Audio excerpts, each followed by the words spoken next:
Alors, le temps que vous vous installiez, je vais faire un petit préambule.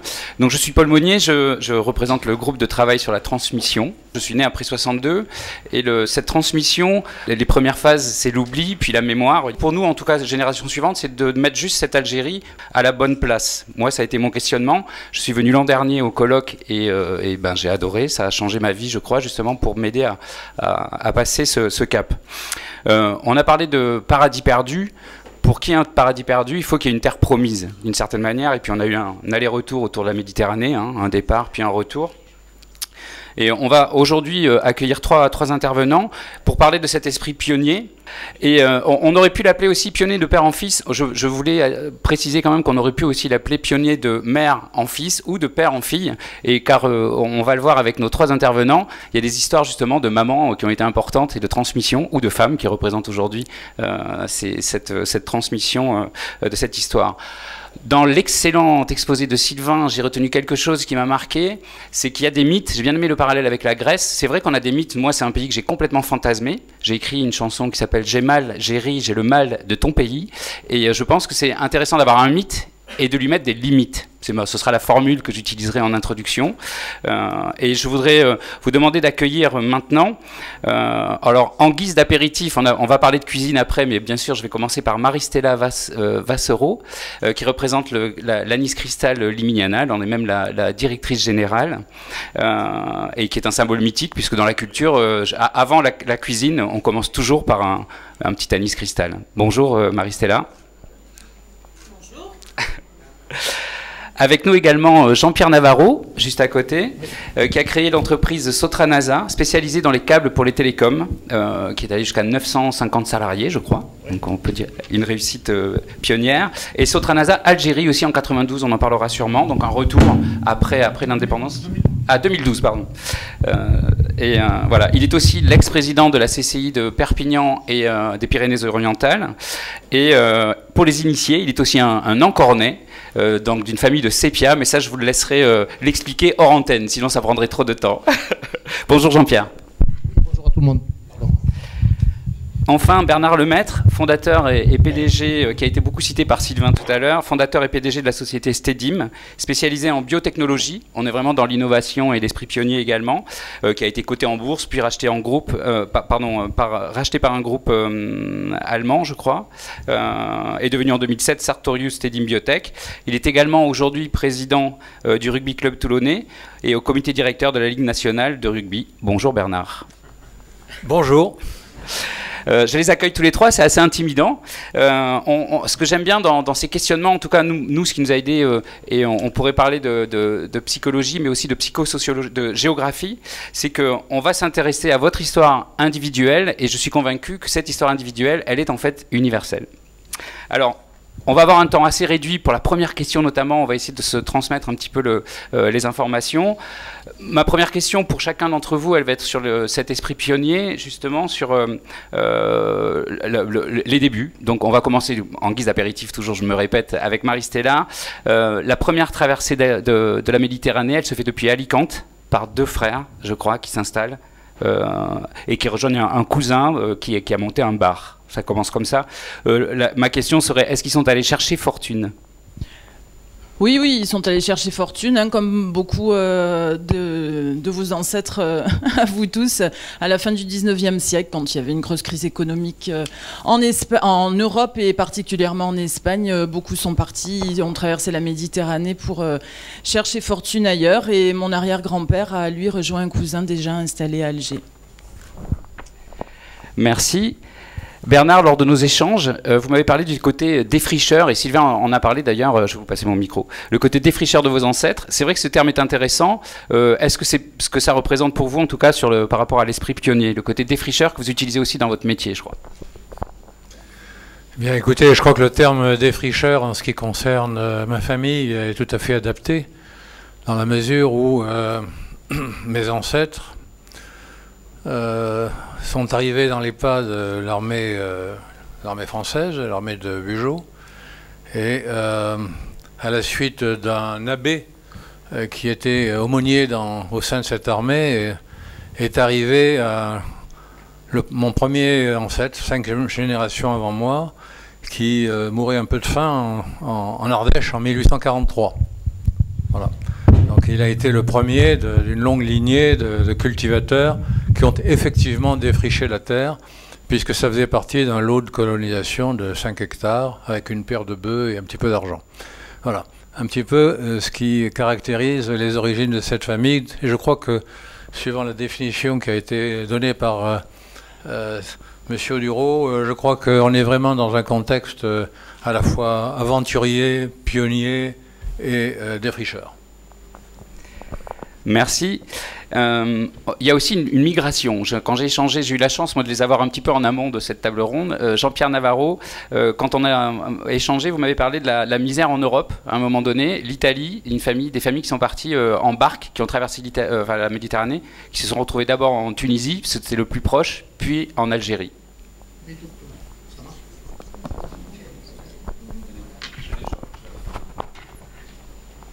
Oui, pardon.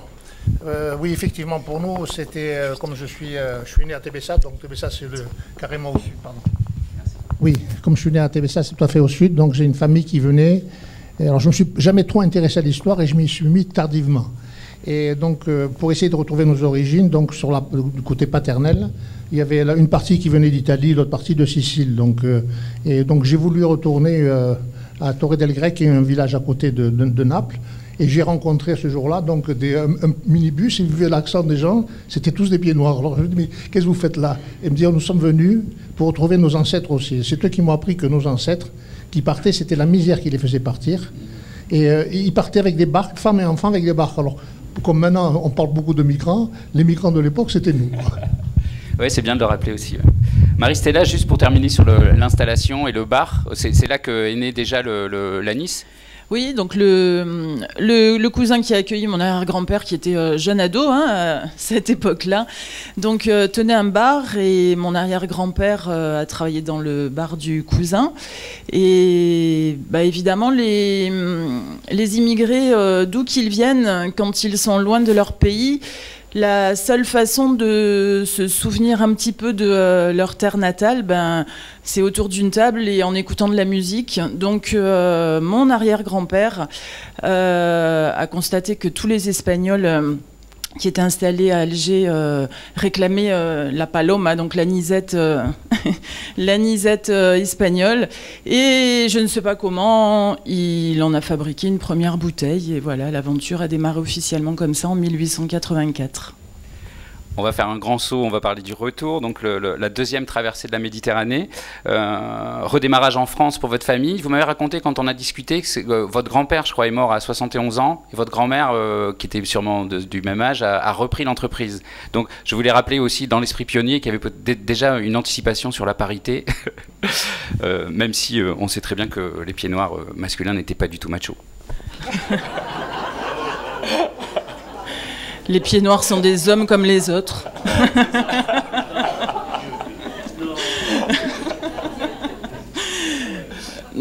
Ouais, donc déjà mon grand-père est arrivé en 62, il avait déjà lui 60 ans, donc il a tout recommencé à 60 ans. Et en 71, il est mort brutalement d'un accident de voiture. Et ma grand-mère avait, elle, 60 ans et elle avait jamais travaillé de sa vie, hein, je pense. Et elle s'est retrouvée à 60 ans, elle, à devoir gérer une entreprise. Elle l'a fait, puisqu'on est toujours là. Donc voilà, les choses se transmettent de façon souvent brutale, mais elles se transmettent et puis on continue, on rebondit, on fait, on refait. Et voilà. Ouais, l'histoire d'une vie et de générations. Bernard, pour commencer à préparer la suite des questions, un article de l'équipe décrivait dans votre regard le sens aigu de l'observation de vos interlocuteurs et le fait que vous pesez vos mots et que vous portez en vous les silences qui ont connu le tumulte. J'aime beaucoup cette tournure. Le titre retenu était La rage, ça vous tient debout.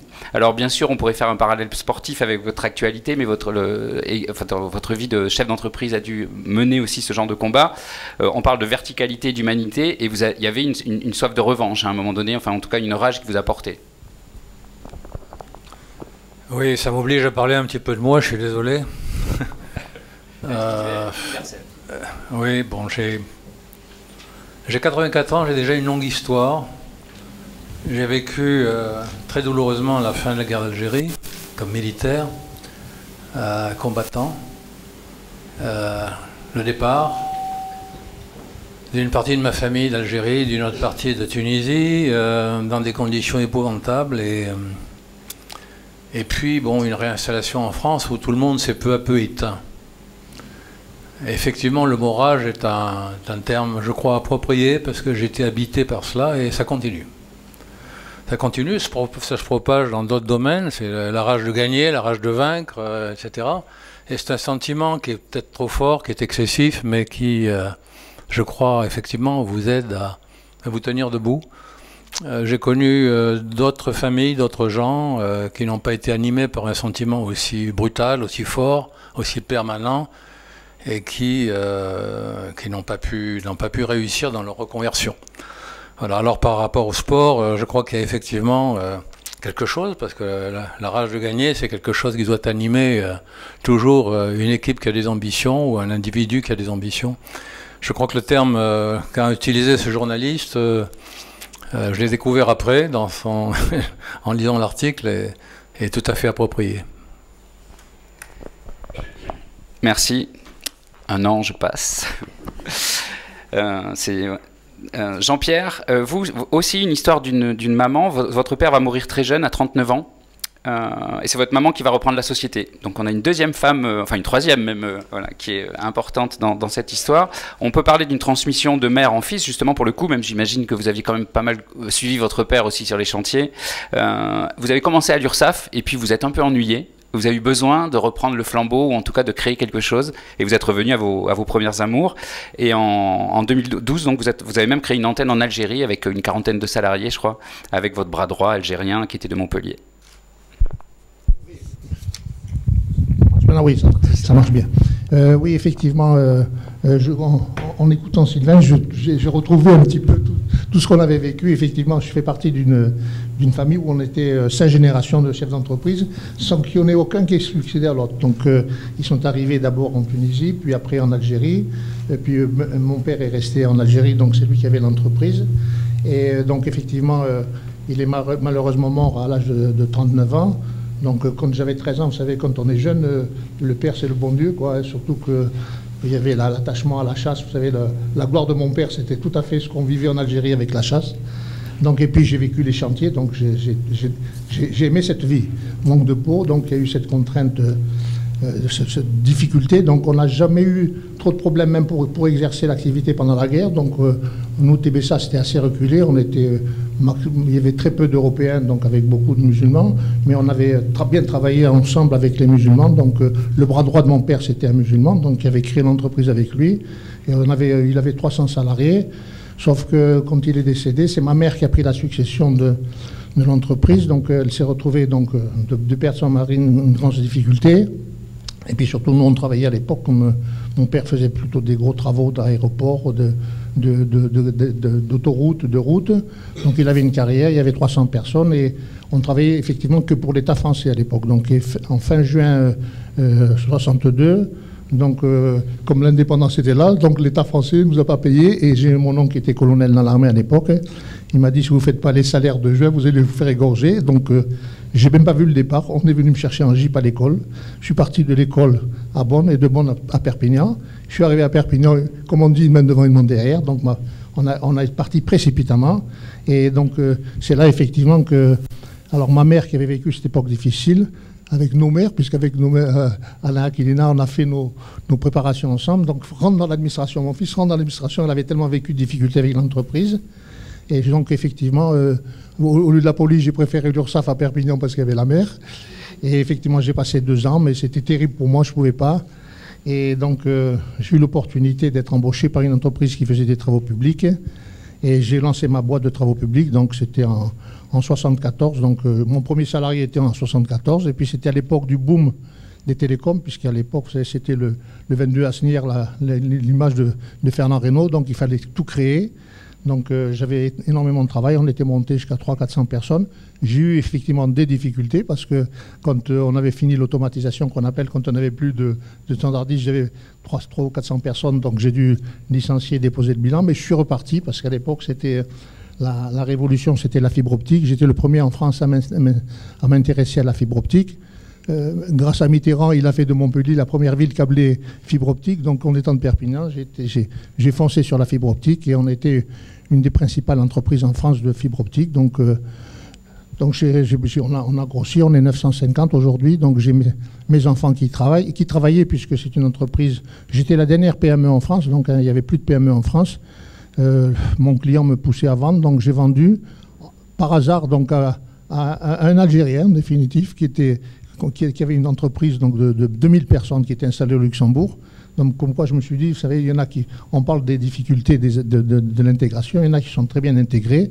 Donc, aujourd'hui, alors moi, ce que j'ai voulu faire, puisque quand j'étais chef d'entreprise, on est sollicité par les stages de fin d'année par les jeunes. Et j'avais un jeune qui passait son diplôme d'ingénieur à Alger, il cherchait donc une application. Je l'ai embauché sur l'agence de Montpellier où j'avais 80 personnes. Et il a été responsable de l'agence de Montpellier pendant pratiquement 10 ans. Et après, suite à effectivement mes missions à la Chambre de commerce, donc j'ai organisé beaucoup de missions de chef d'entreprise en Algérie, parce qu'à chaque fois que j'allais en Algérie dans mes missions, on me disait qu'attendent ceux qui avaient notre âge un peu, qui avaient vécu un peu notre histoire. Mais qu'est-ce que vous attendez pour venir en Algérie? On ne voit que des Chinois, que des Allemands, il n'y a pas de Français alors que tout est fait pour vous. Alors j'ai dit effectivement, il faut y retourner. Alors qu'à chaque fois, je faisais des missions avec 20-30 chefs d'entreprise. Il y en a certains qui m'ont suivi. Donc j'ai voulu donner l'exemple en créant une boîte en 2012.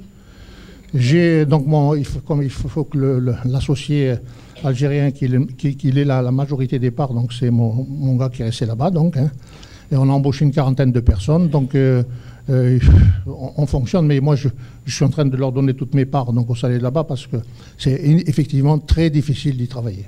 Malgré ma bonne volonté, j'ai posé mes conditions, c'est qu'on travaille comme en France, c'est-à-dire on déclare les salariés, on paye les retraites. Je voulais essayer de refaire, c'est-à-dire ce qu'on a fait chez nous, de refaire, puisque à un moment donné, il y a 60 ans, il est peut-être question de faire le bilan de ce qu'on a fait, quoi.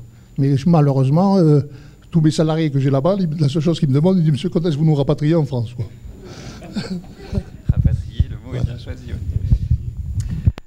Merci Jean-Pierre. Allô, allô. Je crois que j'ai... Ah, merci. Parfait, on est dans le timing, 12 minutes sur la première question. Je vous félicite, vous êtes super fort. Ah oui, tu as compté l'intro. Ah, mais non, mais moi, on ne me compte pas, non, je suis là. Alors on va accélérer. Bon, une main derrière, une main devant, beaucoup l'ont dit, cette expression. J'ai bien aimé dans la vidéo d'introduction, Monsieur Bonnel, qui parle de justement, il lutte contre cette énergie du désespoir, qui est pourtant obligatoire quand on a un exode, un exil, c'est vrai, mais il y a aussi beaucoup de ténacité, beaucoup de persévérance, propre à tous les exodes, mais il y a aussi peut-être un supplément d'âme pied noir, on va essayer de vous poser la question, et il y a aussi l'énergie, la fameuse énergie de la page blanche. Alors, Marie-Stella, quand on a échangé, vous avez vu des punchlines assez nombreuses. Je vais en citer juste deux qui m'avaient vraiment marqué, des thèmes très riches dans le fait de n'avoir peur de rien. Alors l'expression est jolie, mais surtout vous l'avez conclu après en rajoutant, c'est surtout n'avoir peur de personne, et enfin de pas avoir peur de l'autre. J'ai trouvé ça très intéressant et j'aimerais bien que vous nous en parliez. Ben, déjà dans ma famille, tout le monde parlait espagnol, donc moi déjà entendre une langue étrangère, pour moi c'était pas étrange. Donc voilà, voir des gens qui parlaient des langues différentes, pour moi, c'était pas un obstacle. Et ensuite, on me disait toujours que là-bas, toutes les communautés se côtoyaient, les Espagnols, les Italiens, les Juifs, les musulmans, et que tout se passait bien.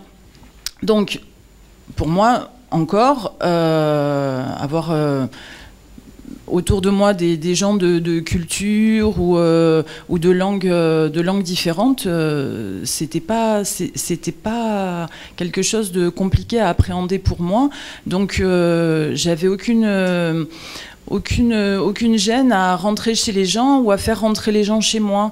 Et du coup, je pense que ça m'a permis quand même dans la vie de pouvoir m'adapter à tous les contextes,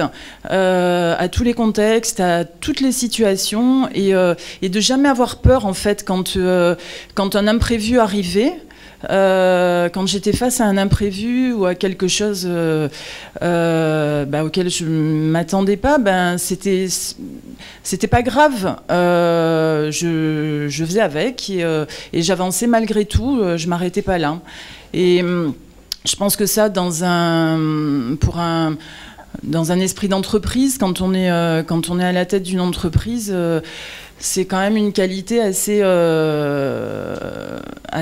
importante pour pouvoir affronter toutes sortes de crises. Hein. On vient d'en traverser une. On a de quoi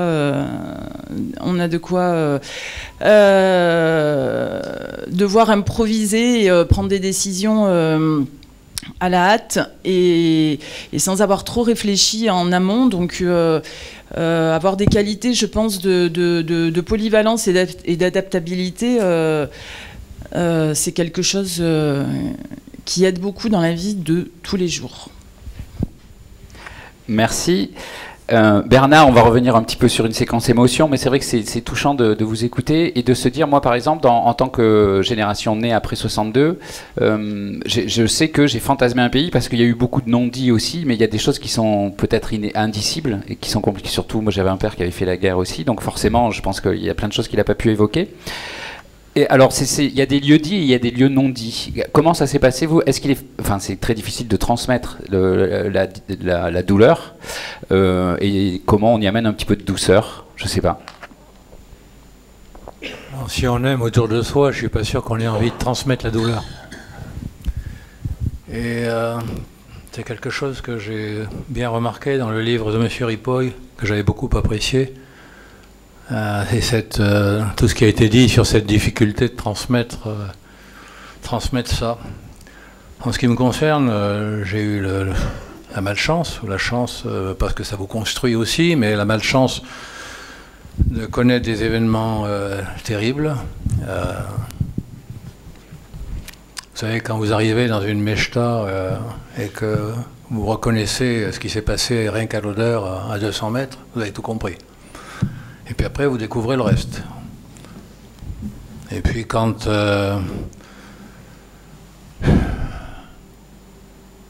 en mai 62, vous obéissez à un ordre, je suis sous-lieutenant, je suis à la tête d'une section de harkis et je reçois un ordre de livrer mes harkis. Ils montent dans des camions français qui sont conduits par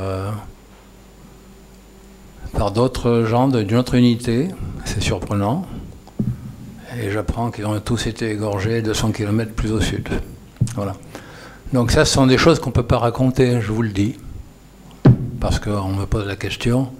C'est impossible de parler de ça à ses enfants, et encore moins à ses petits-enfants, malgré toutes les sollicitations. Mes enfants ont voulu me traîner devant des films sur la guerre d'Algérie, des émissions, j'ai toujours refusé et j'avais réussi à surmonter tout ça, je ne voulais plus. Alors aujourd'hui, je peux en parler plus facilement parce que je sais que je parle à une communauté qui a peut-être connu des événements comparables.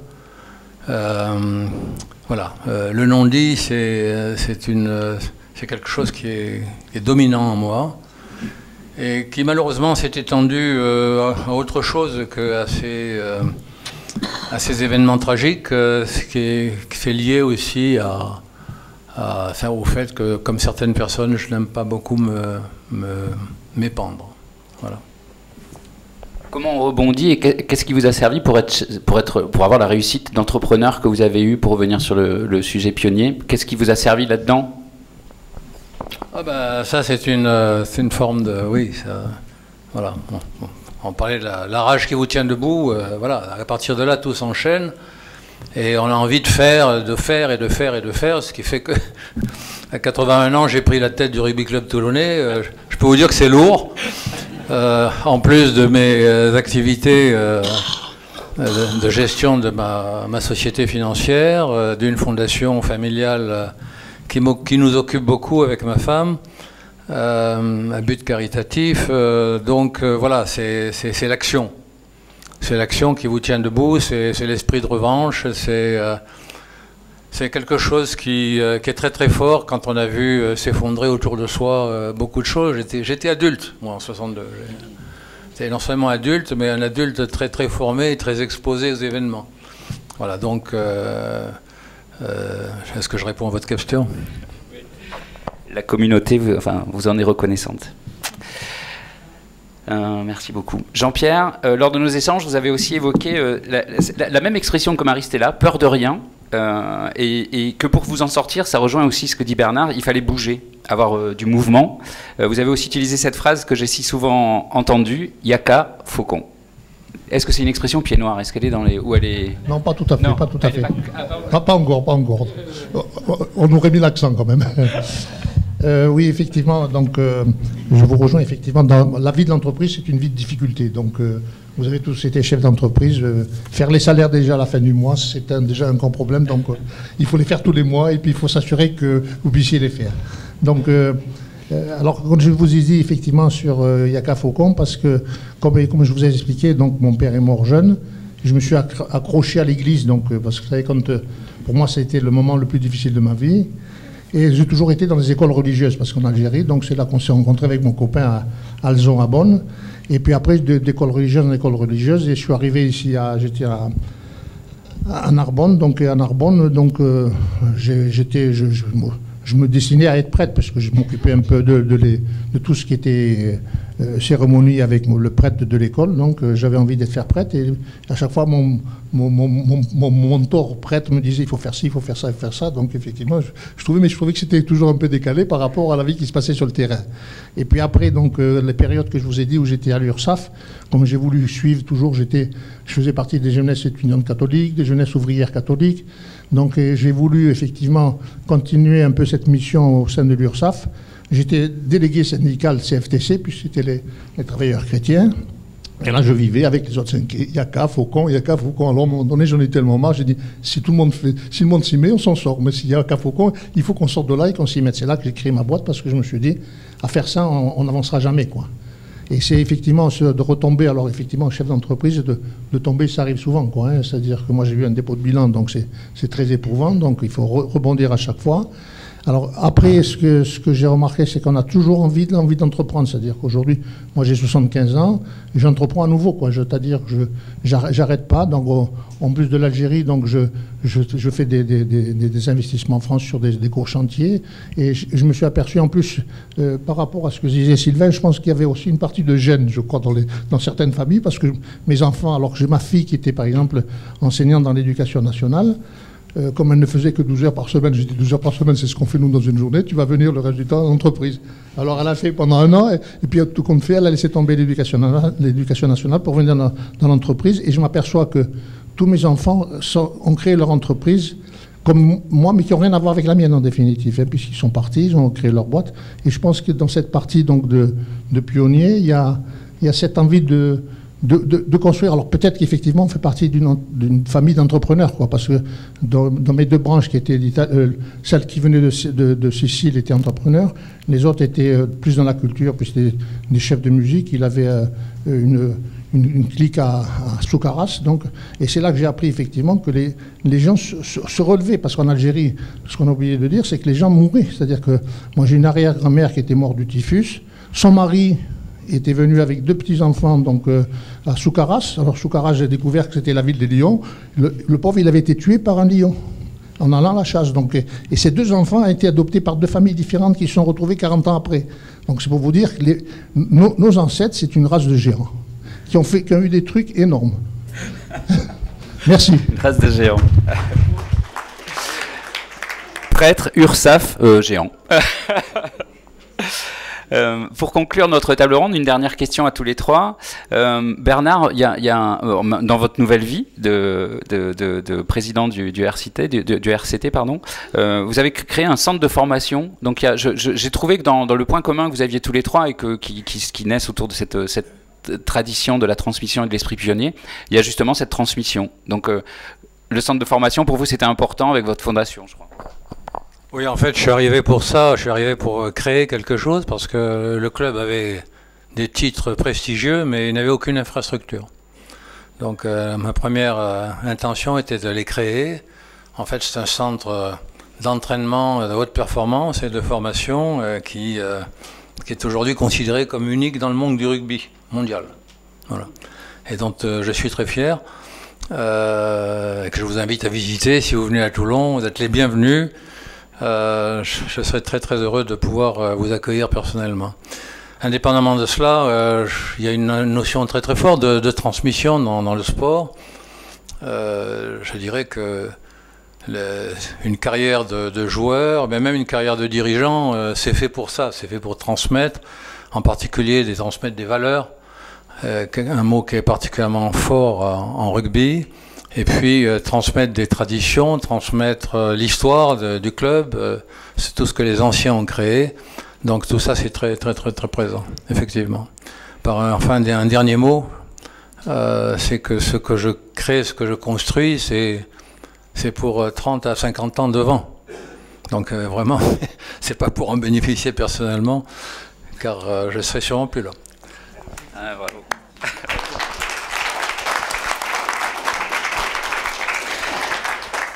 Merci Bernard. Jean-Pierre, après ton expérience entrepreneuriale aussi, tu as pris la présidence de la CCI de Perpignan et des Pyrénées-Orientales. Pareil, il y a une volonté de transmettre, de partager en tout cas. Il y a une notion de partage que tu souhaitais mettre en place. Tout à fait, effectivement. J'étais amené à prendre la chambre de commerce donc, il y a une dizaine d'années. Et donc, j'ai toujours été impliqué, comme je vous expliquais un peu la vie d'implication depuis l'URSSAF. J'ai voulu m'impliquer dans la vie économique puisque je sentais que l'entrepreneuriat, c'est ce qui était important pour tout pays, quoi. Donc, je suis rentré dans la chambre de commerce, donc, et puis j'avais en charge l'aéroport, bien sûr, le port et l'industrie. Donc, c'est là que j'avais fait mes missions en Algérie pour essayer donc d'inciter des jeunes. L'objectif, on a des écoles, effectivement, chez nous, on a 3000 élèves par an, donc effectivement, c'est des écoles de commerce, c'est pour inciter des gens à créer des entreprises. Donc chez nous, on a des pépinières d'entreprises et on a beaucoup d'entreprises qui se créent parce qu'on veut de l'emploi, mais il faut qu'il y ait des gens qui se lancent pour créer des entreprises. Donc ça a été une de mes grosses missions sur la chambre de commerce. Donc aujourd'hui, après, alors dans les transmissions, comme on parlait de transmission, pour nous, le souci qu'on a, c'est avec mes copains de la CPA, c'est de transmettre ça aux prochaines générations. Donc effectivement, comme Sylvain, les aînés, ils ont du mal à suivre, quoi. Mais par contre, je m'aperçois qu'il y a un regard avec les petits-enfants, parce que nous, on n'a pas perdu la tradition. Chaque année, on fait le méchoui. Et on se lève à 6 h du matin pour le faire, quoi, et je m'aperçois que les premiers sont les petits-enfants aujourd'hui.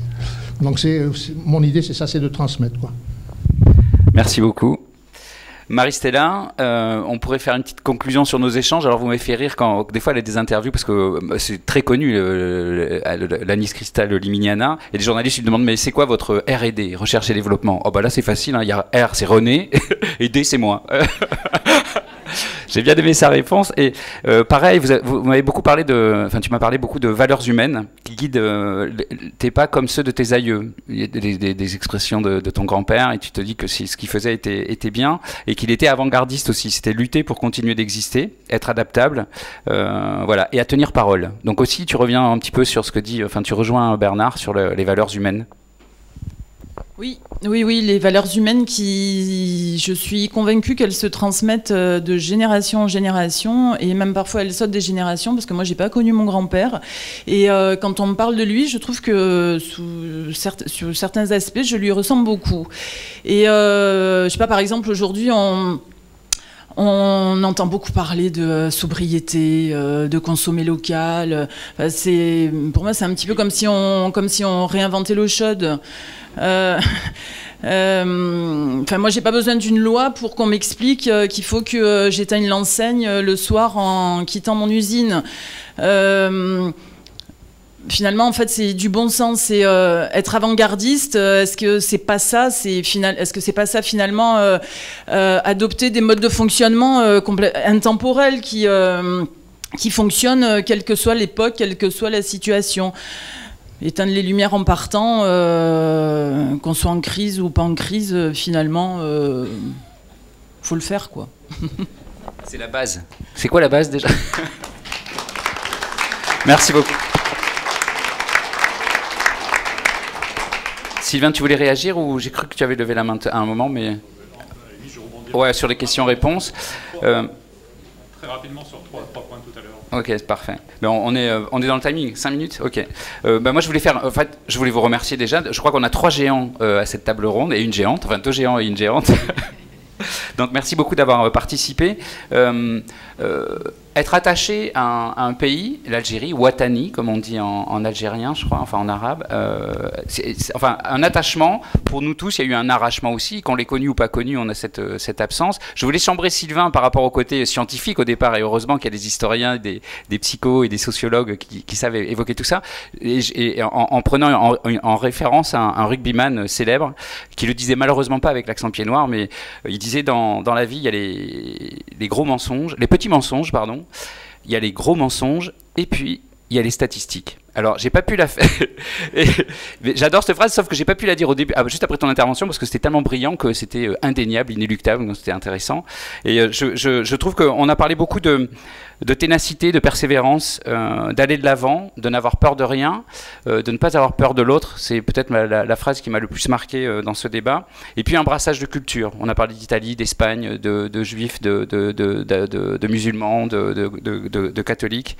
Voilà, ce côté multiconfessionnel aussi, qui nous permettrait de rebondir justement en rappelant que, et comme le dit très bien M. Bonnel dans l'intro, que cet optimisme, il peut servir justement à la transmission. La difficulté, c'est qu'est-ce qui va se transmettre. La dame qui intervenait tout à l'heure disait que dans ses propres enfants, il y en a un qui va transmettre et l'autre qui ne le fera pas. Moi, on est 4 frères et sœurs, on n'a pas tous la même position là-dessus, mais il y en a certains qui le font et ça peut suffire. C'est une petite graine à chaque fois. Donc merci beaucoup et on va passer aux questions-réponses, je crois.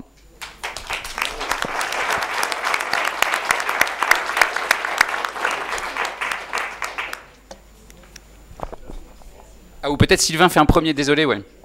Je vais réagir très rapidement. J'ai pris des notes en vous écoutant. La première remarque, s'agissant de la question de la parité et du côté macho des pieds noirs. Alors, je vous rassure, ce n'est pas une exclusive pieds noirs.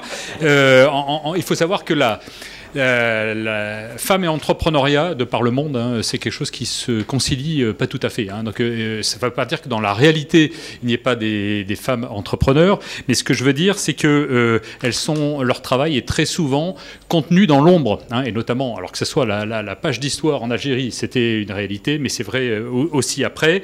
On parlait tout à l'heure de décès. Lorsqu'on travaille sur cette histoire, vraiment de manière qualitative, on s'aperçoit que des femmes ont pris le flambeau après des décès de leurs conjoints, très, très fréquemment, notamment en Algérie. Et puis, on s'aperçoit qu'il y a des maîtresses femmes qui ont pris le... Bon, voilà. Qui dit business en famille dit que, évidemment, les femmes ont eu un rôle déterminant. Il ne faut pas l'oublier. Ça, c'est le premier point. Deuxième point, autour de la rage dont parlait tout à l'heure Bernard. Eh bien, alors, il y a un paradoxe dans notre débat d'aujourd'hui entre une référence au passé, la tradition pionnière, et finalement, cette rage, cette volonté de tourner la page, de regarder devant,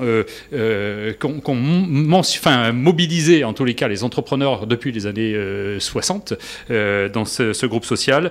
L'oubli, il ne faut pas l'oublier. L'oubli est un élément déterminant en tous les cas pour avancer dans la vie. Bernard en a bien parlé. Et moi, ce qui m'a surpris lorsque je faisais mes récits de vie, c'est que le terme l'ifetmet, qui peut se traduire par le passé est mort, moi c'est un terme que j'ai entendu, enfin une citation que j'ai entendue fréquemment en tous les cas. Et dernière remarque très rapide sur ce que Maristella a évoqué, le manque de peur notamment, et puis finalement Jean-Pierre l'évoquait autour des gènes. Là on touche l'effet d'exemplarité dans une famille d'entrepreneurs. Pourquoi on a plus statistiquement de chances de devenir entrepreneur en tant qu'enfant d'entrepreneur? C'est qu'il y a eu cet effet d'exemplarité. Moi aussi, j'ai vécu dans une famille d'entrepreneurs pieds noirs. Et dans les années 60-70, je traînais dans l'entreprise, dans les différentes entreprises. J'ai fait mes stages et puis j'ai payé ma mobilette en allant bosser. Donc on est exposé à plein de choses et notamment aux difficultés de ses parents.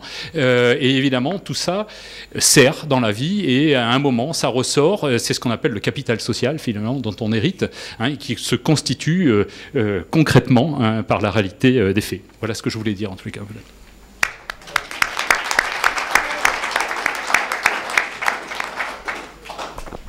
Il y avait une question par là-bas, oui, je crois.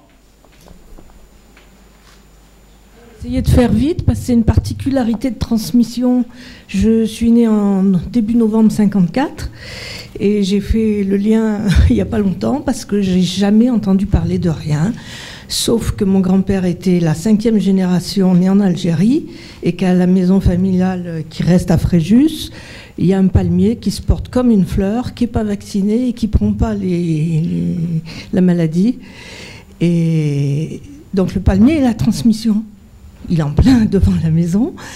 Et moi, c'est seulement à 41 ans, en prenant l'autoroute avec mon père, au croisement de Gémenos au Bagne. Ah, Gémenos, les odeurs d'épicerie et tout. Je lui dis, ah bon, pourquoi? Il me dit, ah bah oui, quand j'avais pris la bronchite, on m'avait collé chez ma tante et ma grand-mère m'envoyait faire les courses et je me souviens des odeurs et tout ça. Et c'est quand même dingue parce que donc moi j'ai pas connu, il n'y a pas eu dans ma lignée le retour d'Algérie de 62 puisque mon grand-père a été pris à la guerre de 14 et qu'il a été le seul survivant des garçons. Et il n'est jamais retourné en Algérie et il n'en a jamais parlé. Et bon voilà, juste pour dire qu'il y a un palmier comme transmission et moi j'ai du mal, je rame pour accrocher les wagons. C'est une belle image, mais en tout cas c'est aussi le plaisir de ce CDHA moi, que j'ai découvert l'an dernier et qui a aussi changé ma vie sur la vision, la compréhension, le partage de quelque chose de commun, de justement ce qui est impalpable et qui est complètement oublié ou non dit. Mais un palmier c'est une belle image.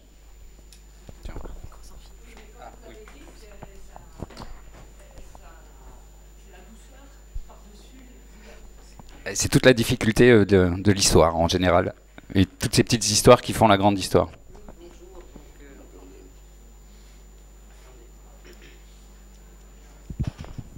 On a parlé de vos magnifiques parcours résilients et des réussites que vous avez eues après le retour, enfin après l'arrivée en métropole, en France métropolitaine.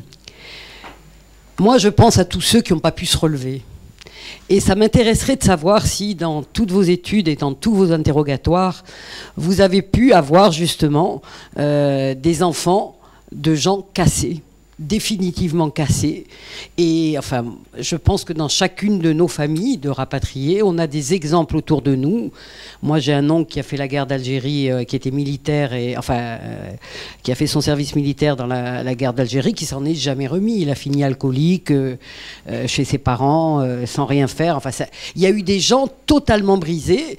Et que deviennent les petits-enfants de ces gens totalement brisés? Est-ce que, voilà, on a l'exemple extrême, ce sont les harkis dans les camps et les horreurs génération après génération qui se sont...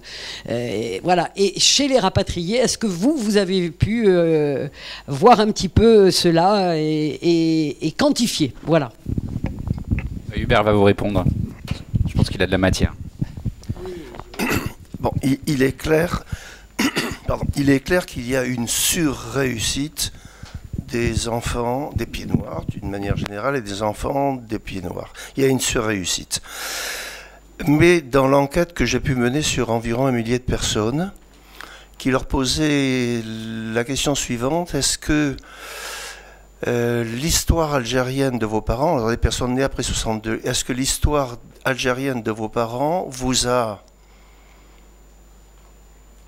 laissé indifférent, vous a épanoui, c'est pas exactement, mais c'est à peu près ça, ou vous a traumatisé? Ça se répartit 33, 33, 33. Ce qui veut dire qu'il y a 33% sur environ 1 millier, dont bon nombre d'indifférents à cette histoire. Et il y a 33% qui se disent traumatisés. Je ne peux pas vous en dire plus, puisque je n'ai pas été plus loin. Et cela ne veut pas dire qu'ils n'ont pas réussi. Mais eux s'estiment traumatisés.